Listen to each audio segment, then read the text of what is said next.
Mr President. March on. Before Bob Hawke's imminent passing, Bob made it clear to the Labor Party headquarters that the campaign and volunteers, win or lose, must march on.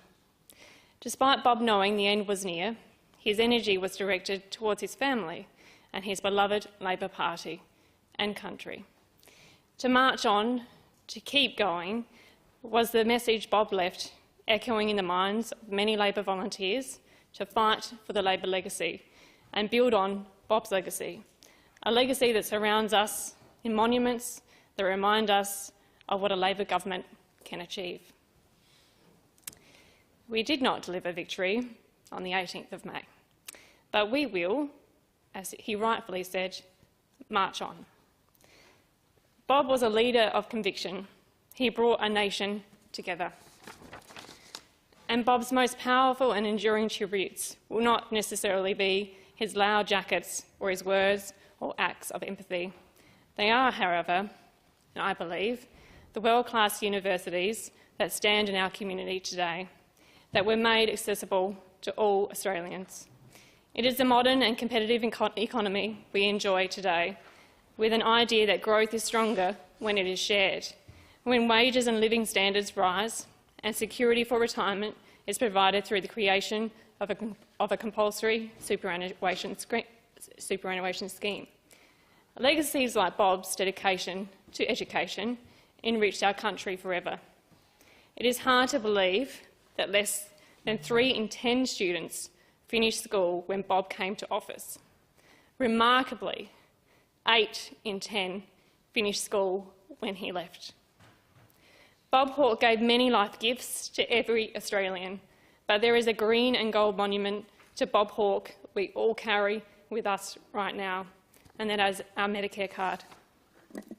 A promise made in green and gold that the health of all Australians matters.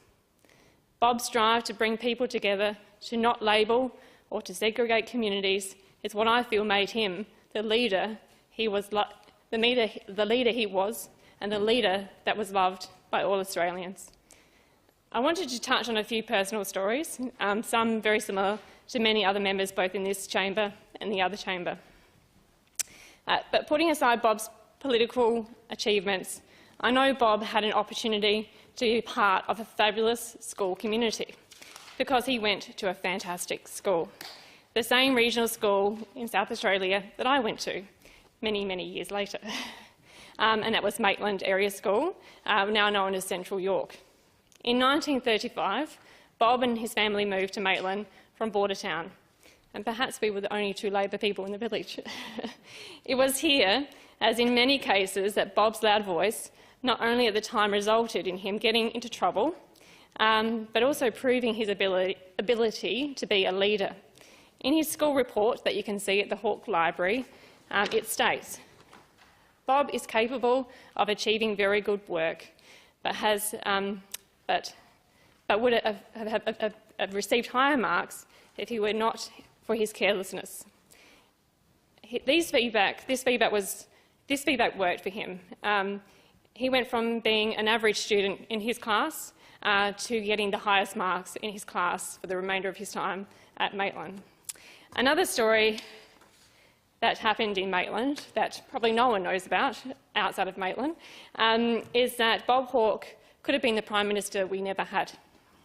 At a very young age, Bob was pulled out of the local Maitland Dam after almost drowning by a local farmer. So I do thank that farmer because he delivered to us one of the greatest Prime Ministers this country has ever seen. Another story that I think is when it comes more the fact when I started to meet Bob is when I was working in party office, I was asked to contact Bob's office and organise a meeting. I looked up the directory thinking I was just calling his office. Rung out, didn't think much more of it. 2 weeks later, our receptionist answered the phone and called out saying, "Emily, there's a Bob Hawke on the phone for you." I was like, one of the guys is clearly messing around. I took the call and I was like, "Who is it this time? Who's pretending to be Bob Hawke?" And then I hear the voice, "It is Bob Hawke."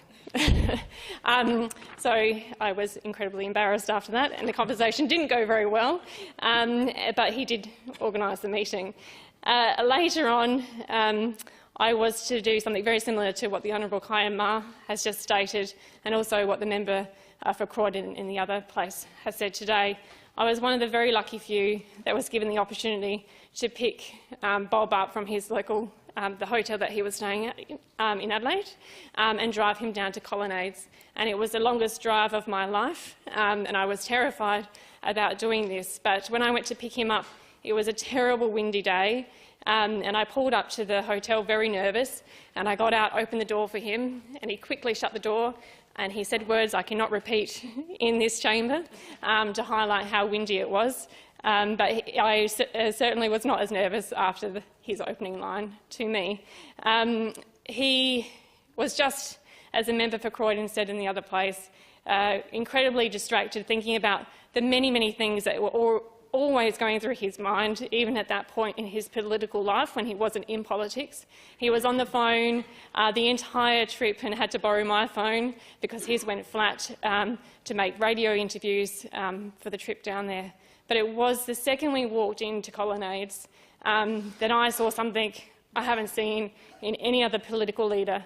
When he was, there's been a few in previous years, but he was absolutely swamped when we walked into the food court in Colonnades. And he must be eating a lot of ice cream, because the member for Croydon said the same thing. He shared an ice cream with a very adoring fan in the food court. And there were many, many people, young, old, it didn't matter what age group they were from. Everyone just loved Bob and couldn't get enough of him on that day. I want to give respect to and my thoughts to Blanche and her family, and also to Bob's family, and also to his very loyal advisor. Anyone who ever actually called the office instead of his home would have spoken to Jill, and she was always there and very, very protective of Bob. Many have said in Australian history, in Australian politics, there will always be BH and AH, before Hawke and after Hawke, and I couldn't agree more. It wasn't just Bob's loud jackets that were technicolour. Bob's emotions were a technicolour of tears and temper, and they were vividly displayed. He did not hide who he was. He did not treat voters like fools, and he had a personal ambition to change Australia. He achieved what many politicians could only ever dream to achieve. He left this country a kinder, better and bolder country, and Bob, we will march on and we will continue your legacy. Mr. Wortley.